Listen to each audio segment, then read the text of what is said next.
Hands behind your back. Alina Reyes did not move, ma'am.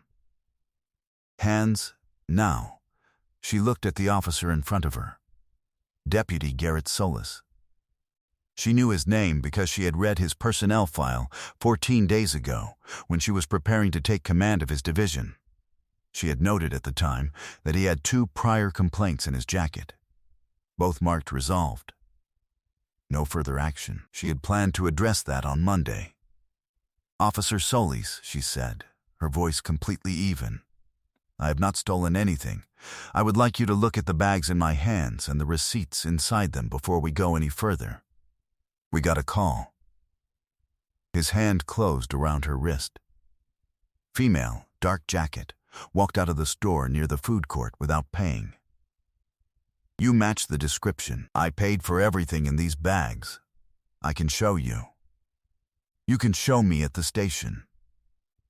The cuffs clicked shut. Around them, the Lakeview Promenade Shopping Center went quiet in the specific way that public spaces go quiet when something is happening that everyone can see, and nobody wants to be the first to name.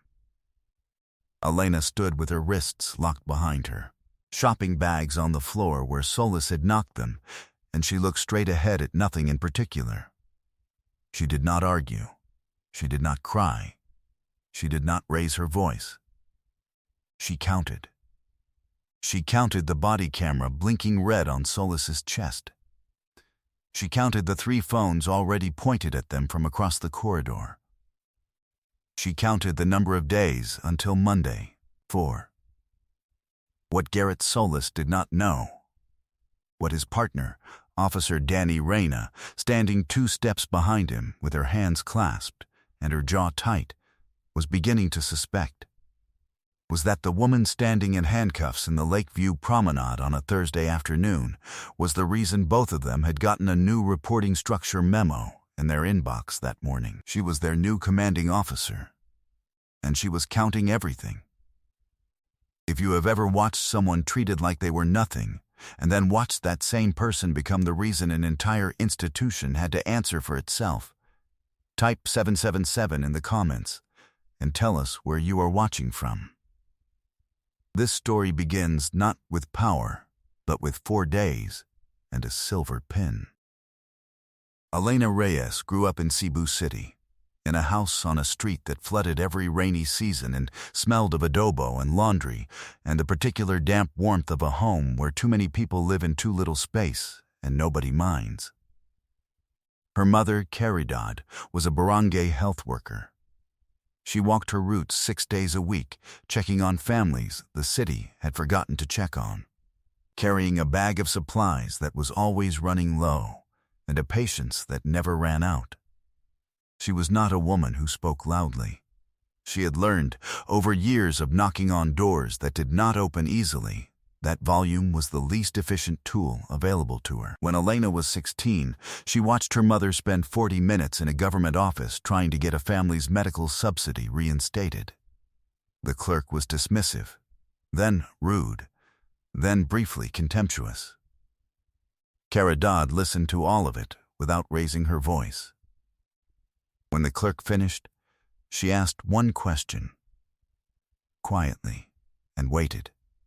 The clerk pulled up the file. The subsidy was reinstated in 6 minutes. On the walk home, Elena asked her how she stayed so calm. Caridad looked at her. Elena, hindi kailanman matutuklas ng ingay ang katotohanan, she said. Ang katahimikan ang siyang nakakahanap nito. Elena, noise never finds the truth. Silence is what finds it. Elena carried those words for 20 years. She carried them through the Philippine National Police Academy, where she graduated 3rd in her class. Through 2 years of patrol work in Cebu. Through an international fellowship that brought her to the United States, where she studied community policing models in 3 cities. Through the application process for a permanent position with the Lakeview City Police Department, which took 14 months and required her to pass every qualification twice because the department's HR system kept losing her paperwork, which, her supervisor told her privately, had never happened to any other applicant. She passed every qualification twice. She was not interested in making noise about the paperwork. She rose, steadily, methodically, the way a wall rises when each brick is placed correctly. Detective, senior detective, watch commander, division head.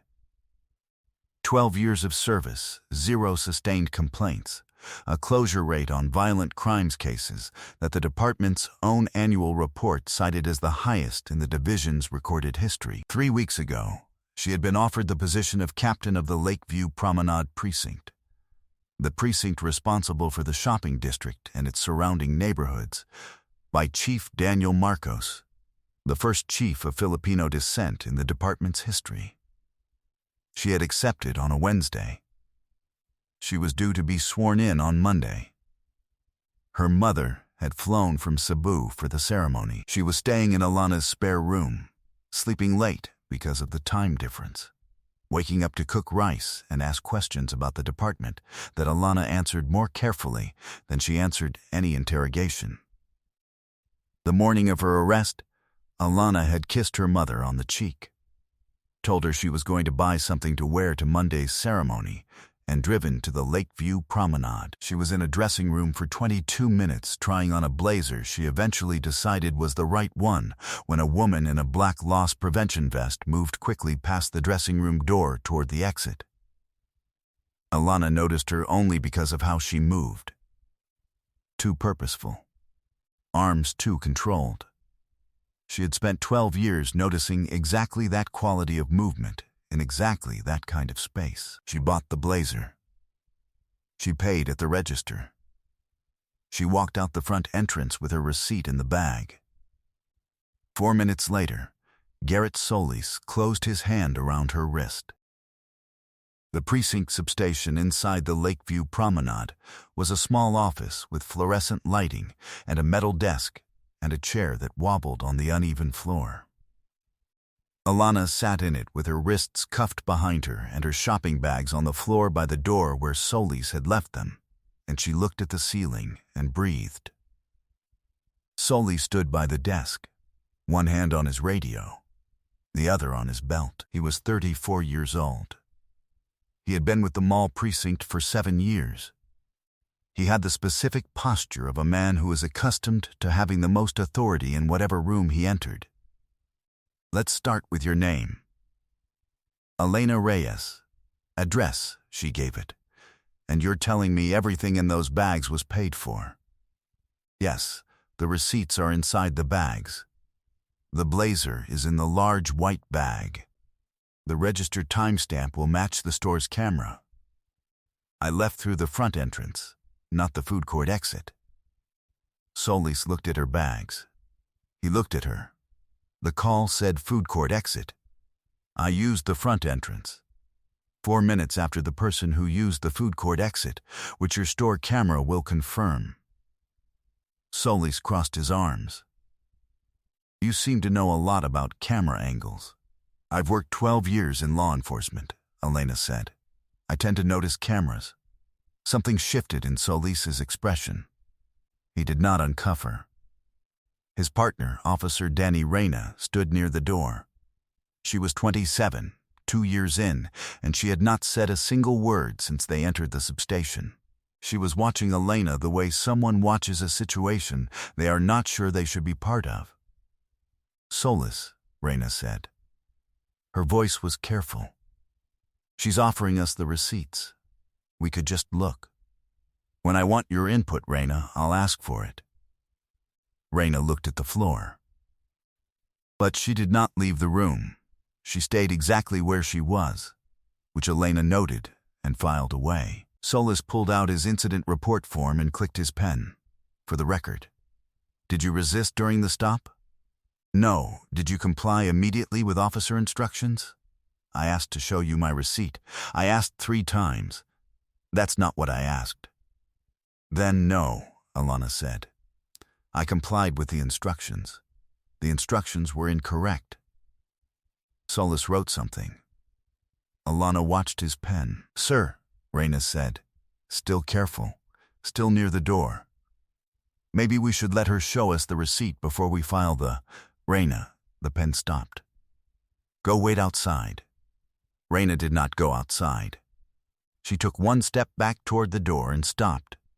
She stayed in the room. It was the smallest possible act of resistance, and it cost her something. Elena could see it in the set of her shoulders. Solis reached for Elena's tote bag. He unzipped it without asking. Elena's stomach tightened, not because of what he would find, because of what he would find. He turned the bag upside down over the metal desk. Everything fell at once: her wallet, her keys, a folded piece of paper, and then, heavier than everything else, wrapped in the soft white cloth she had kept it in since Monday, a gold captain's shield that landed on the metal surface with a sound that filled the room. Next to it, the folded paper opened as it landed. The letterhead was visible from across the room: Lakeview City Police Department. Office of the Chief. Solis stared at it. Raina made a small sound, not quite a word. Just a sound. Elena kept her eyes on the ceiling. Solis picked up the letter. He read it once. He read it again. The paper shook very slightly in his hands, which he did not appear to notice. This letter confirms the appointment of Elena Reyes as captain, Lakeview Promenade Precinct, effective Monday. This isn't. He set the letter down. This doesn't. Uncuff her. Raina was already moving across the room, her voice stripped of every qualification. Solis, uncuff her right now. The cuffs came off. Elena brought her hands forward and looked at the red marks on her wrists without expression. She picked up the captain's shield. She wrapped it back in its cloth. She placed it carefully in the tote bag, which she zipped shut. She looked at Solis. You grabbed my arm before I finished my second sentence, she said. Her voice was the same as it had been in the mall corridor. Even, quiet, without heat. You filed this report before you looked at a single receipt. You wrote down that I was uncooperative when every word I said was an offer to help you. She picked up the tote. I am going to call Chief Marcos now. I suggest you think carefully about what you put in that report. She walked out. In the corridor outside, she found a bench near a fountain and sat down. And for the first time since Solis grabbed her wrist, she allowed herself to feel the full weight of what had just happened.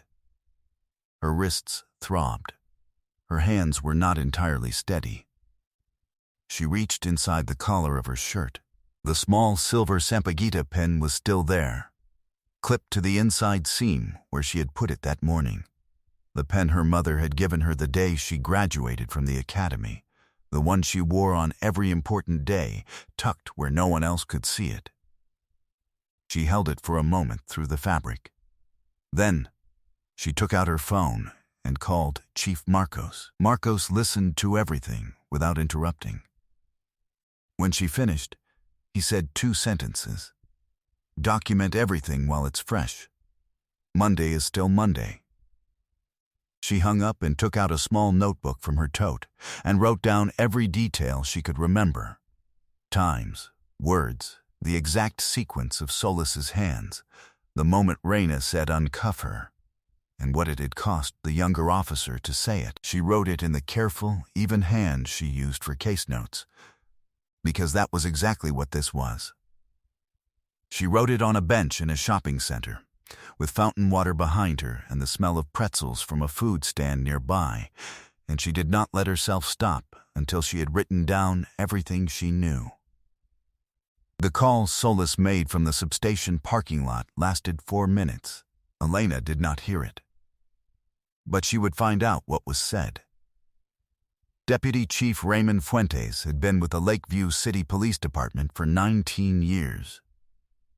He oversaw administrative and personnel matters for the eastern precincts, which technically included the mall substation during transition periods between captains. He was 61 years old and had 2 years left until retirement, and he intended to reach that retirement without incident. When Solis told him who was sitting in the substation, Fuentes went quiet for 11 seconds. Then he said, "Don't apologize. Don't admit fault. Write it up as a standard stop based on a credible call. Get me the report by end of day." Solis wrote the report. It described Elena as verbally resistant during initial contact. It noted that the subject refused to cooperate with officer instructions and had to be physically assisted to comply. It made no mention of the receipts she had offered to show. It made no mention of Reina's repeated requests to check the bags. It made no mention of the captain's shield on the desk. Fuentes read it, filed it as the official department record, and then opened Elena's personnel transition file and flagged every item in it for additional administrative review. He had a phrase for this: procedural management. It meant that things that should take an afternoon would take weeks, and things that should be decided would remain pending, and nothing would happen that he had not personally decided to allow to happen. He had done this twice before. Both times the person on the receiving end had eventually stopped pushing. He had no particular reason to believe this time would be different. Monday came. Elena pinned her badge on in front of the mirror in her apartment. The real badge, not the cloth-wrapped one, but the one she had just been handed by Chief Marcos at a brief ceremony in the main hall with a handful of officers who applauded, and a mother from Cebu in the front row who did not applaud because she was too busy trying not to cry. She drove to the precinct. She walked into roll call. She stood at the front of the room. Solis sat in the third row. His posture was deliberately neutral, the specific neutrality of a man who has decided this situation has already been managed and is waiting for confirmation. Elena pulled a printed page from the folder under her arm. She read the incident report aloud, word for word. The verbal resistance. The physical assistance required. The credible call. The room was silent. Then she lowered the page. "I am the subject in that report," she said. "I did not resist. I did not raise my voice.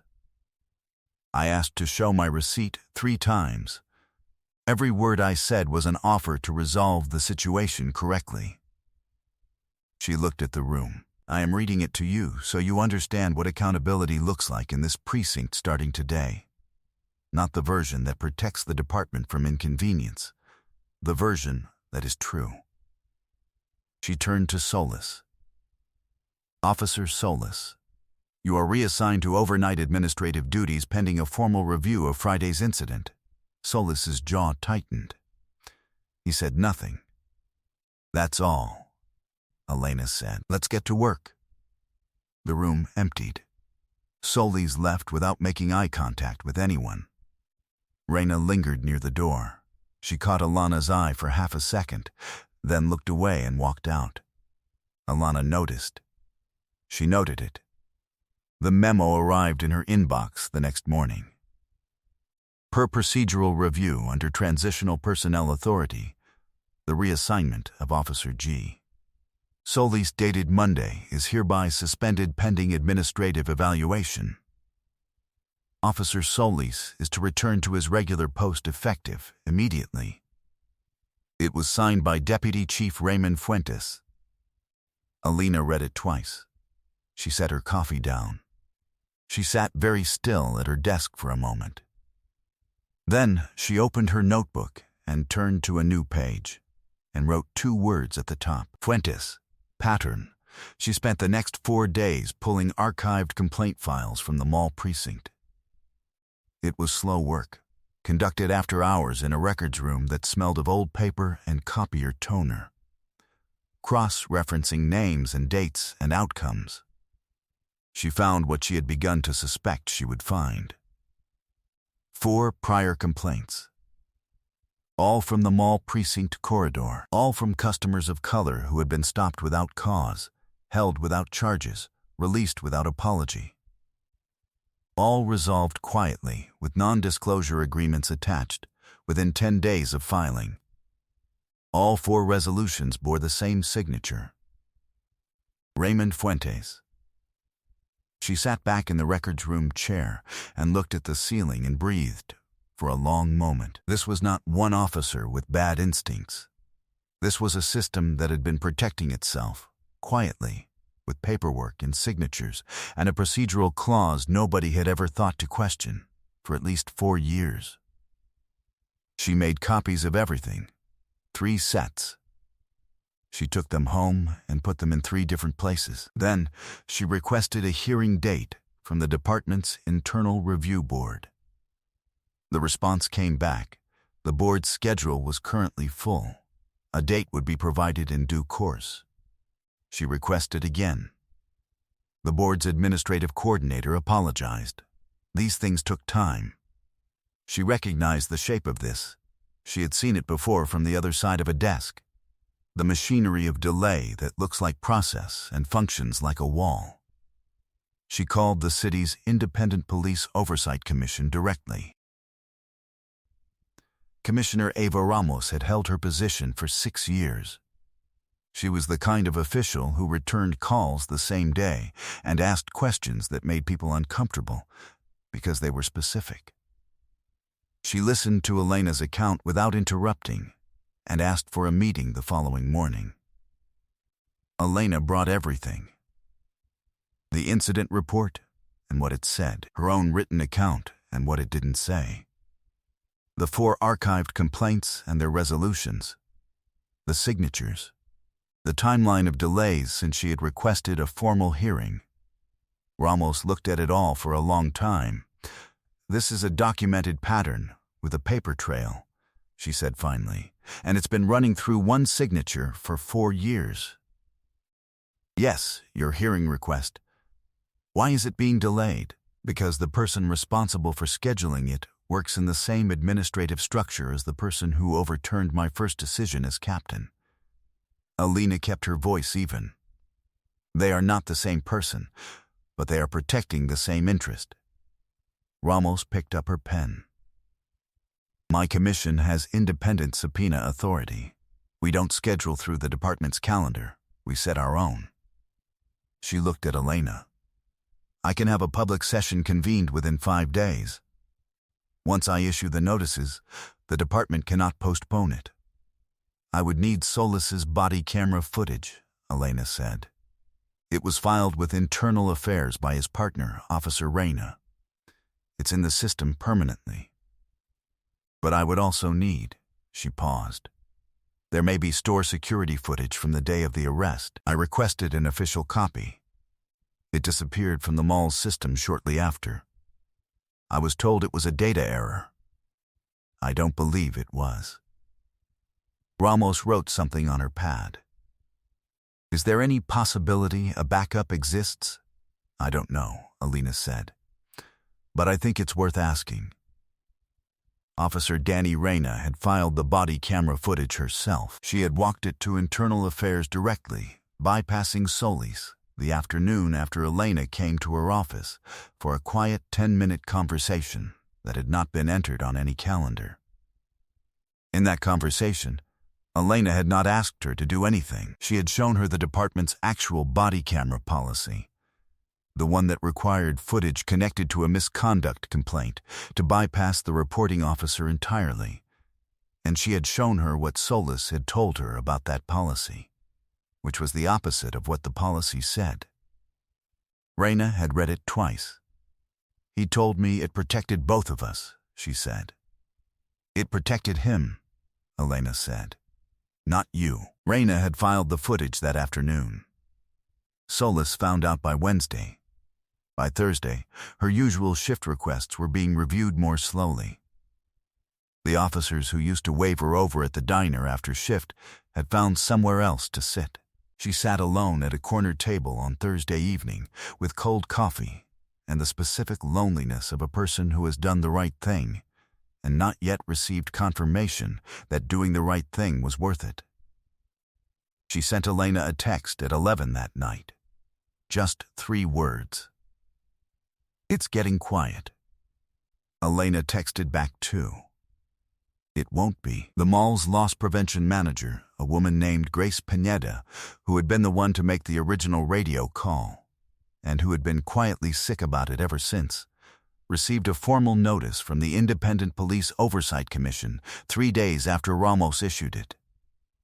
She was to appear and testify. She was also, the notice said, to bring any and all records pertaining to the security footage from the date in question.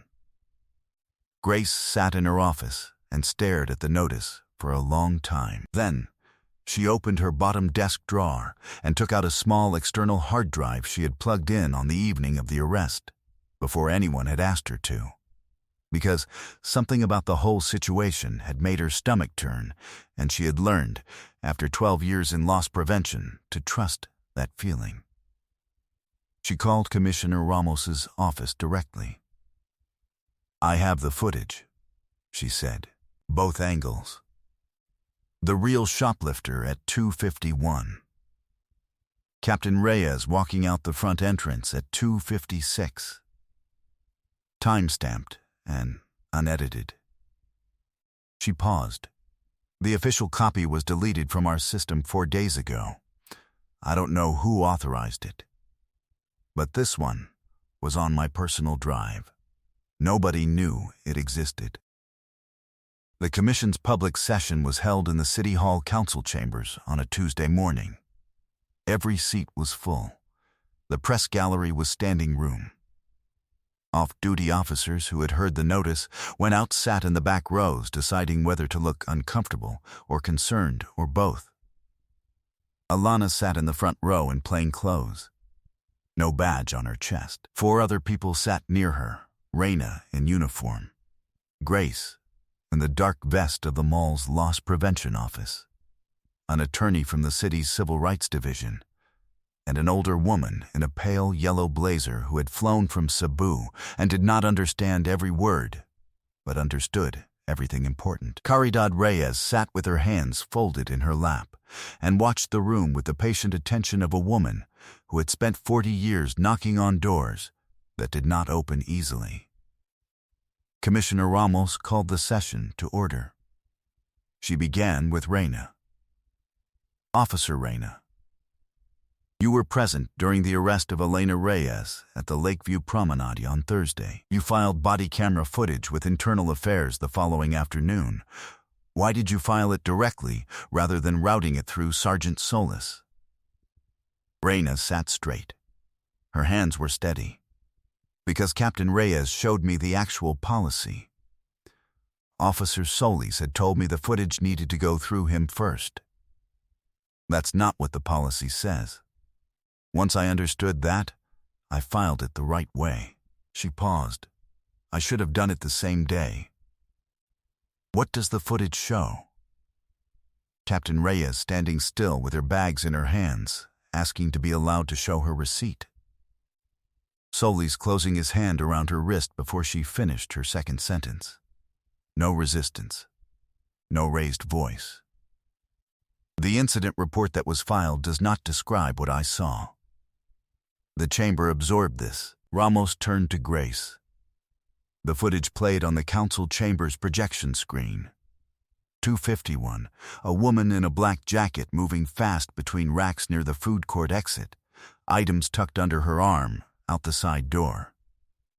2:56, Elena Reyes at the front register, paying, walking out the front entrance with bags in hand. Receipt in the bag. The timestamps were 4 minutes and 11 seconds apart. Solis sat at the respondent's table in uniform, flanked by a union attorney. He stared at the projection screen. He did not speak. Ramos set the footage log aside and picked up a stack of documents. This commission has received 4 archived complaint files from the Lakeview Promenade precinct, spanning the past 4 years. Each describes a stop without cause, a detention without charges, and a resolution involving a non-disclosure agreement. Each resolution was signed by the same authorizing officer. She held up the files. Deputy Chief Raymond Fuentes. A murmur moved through the room. Fuentes sat at a table to the right, his attorney beside him, his hands folded on the surface. He was 61 years old and had 2 years until retirement, and he had managed situations quietly for 19 years, and he had believed, arriving at this chamber, that he would manage this one too. Deputy Chief Fuentes. 4 complaints from the same precinct, describing the same pattern, all settled with non-disclosure agreements and no officer discipline. Over 4 years. Would you explain to this commission what criteria guided those resolutions? Fuentes' attorney leaned over. Fuentes shook his head slightly. Each situation, he said carefully, was evaluated individually and resolved in accordance with standard procedure to minimize departmental liability. Minimize departmental liability, Ramos repeated. She did not raise her voice, or minimize departmental accountability. Fuentes said nothing. The commission has also confirmed that the mall's official security footage from the day of Captain Reyes's arrest was deleted from the system 4 days after she requested an official copy. The deletion has been traced to a call made to the mall's management by an individual who characterized themselves as connected to the department. Ramos looked at the files. We will be referring that matter to the district attorney's office for criminal review. She looked at Solis, including the question of whether the deletion was requested by or coordinated with any serving officer. Solis's attorney put a hand on his arm. Solis looked at the table. Elena, from the front row, said nothing. She sat with her hands folded and her eyes forward, and her mother 4 seats to her left, and she was still. The noise in the chamber was building. Ramos let it run for exactly 3 seconds, then raised her hand. This commission finds the following. 1. The arrest of Elena Reyes on Thursday was conducted without probable cause, based on a description that did not match her actions or location, and was executed before the responding officer took any steps to verify her account. The incident report filed after the arrest materially misrepresents what occurred and constitutes falsification of an official record. She paused. 2.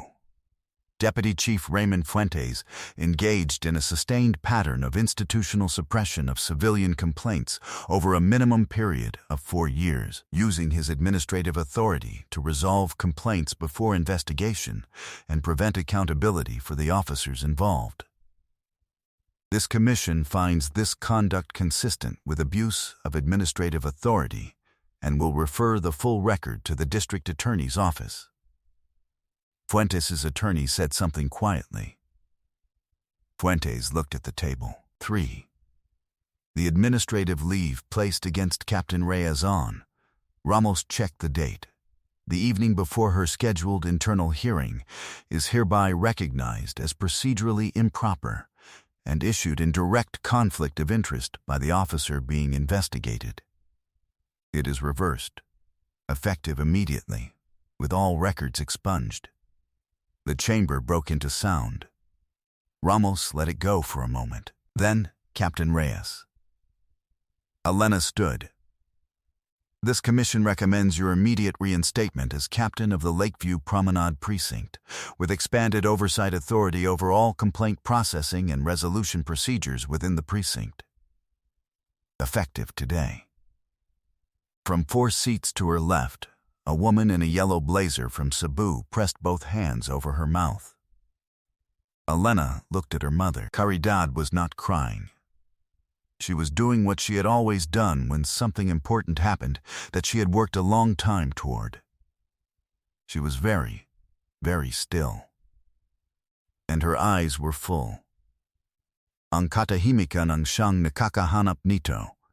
Silence is what finds it. Fuentes did not wait for the commission's full report. He submitted his resignation that afternoon in a 2-sentence letter that said nothing and acknowledged nothing. It was the last official document he signed with that title. Solis was suspended without pay pending termination proceedings and a criminal review by the district attorney's office, covering the deleted footage and the falsified incident report. His union filed a grievance. The grievance was reviewed by the Commission's Oversight Board, which had the authority to review grievances filed in precincts under active investigation, and which denied it in 5 days.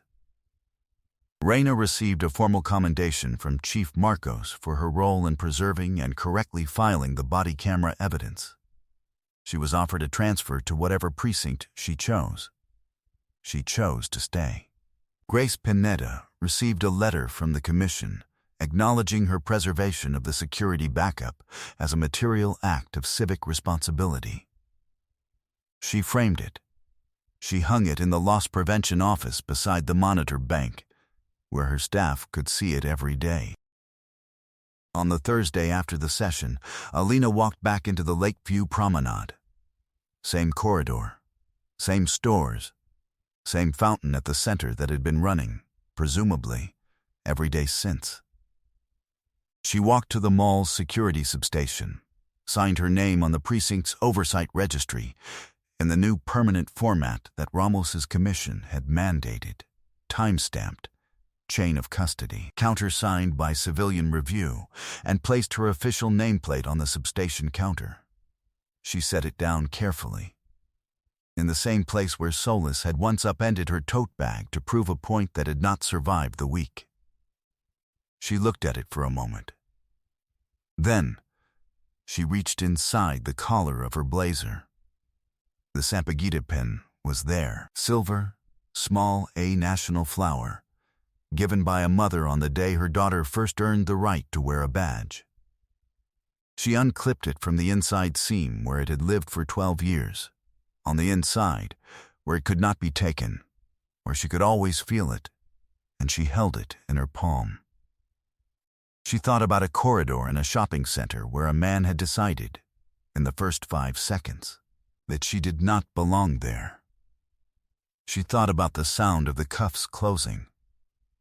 She thought about sitting on a bench with a notebook, writing everything down because silence was how you found the truth, not how you surrendered to the situation. She thought about her mother, 4 seats away in a yellow blazer, very still. She clipped the pin back inside her collar. She zipped the blazer. She walked out of the substation and through the mall corridor, past the store where she had bought a blazer she still intended to wear at important occasions, past the food court where a woman 4 minutes ahead of her had walked out a side door and changed the course of several careers, and through the main entrance into the afternoon light. The precinct behind her was already being rebuilt, not loudly. Methodically, one correctly filed complaint at a time. One body camera policy enforced as written. One officer who had chosen to stay and do the work properly. Elena walked to her car. She sat down. She started the engine. She drove back to the precinct. She had work to do. Before I end this story, I'd like to leave you with this. There is a kind of institution that mistakes its own silence for strength, that buries inconvenient truths with memos and delays and signatures, and tells itself this is management, this is procedure, this is how things work. Elena Reyes's mother taught her, in a government office in Cebu City, that noise never finds the truth. Silence does. Not the silence of surrender, not the silence of a person who has decided to stop fighting, the silence of someone who is counting, who is writing things down, who is making 3 copies and keeping them in 3 places, who is finding the one officer who hesitated and showing her what the policy actually says, who is asking a loss prevention manager quietly whether a backup might exist, and trusting the answer. That is what patience looks like from the inside. From the outside, it looks like a woman sitting on a bench with a notebook while the system tries to decide what to do with her. The system found out. So the next time someone tells you to stop making noise, consider that maybe they are right. and not in the way they intended. Maybe the most dangerous thing you can do in the room they have built to contain you is to go very, very quiet and count everything, and let the truth find its way to a room where they cannot close the door. If this story moved you, share it with someone who needs it today. Like this video, subscribe to this channel, and we will see you in our next story.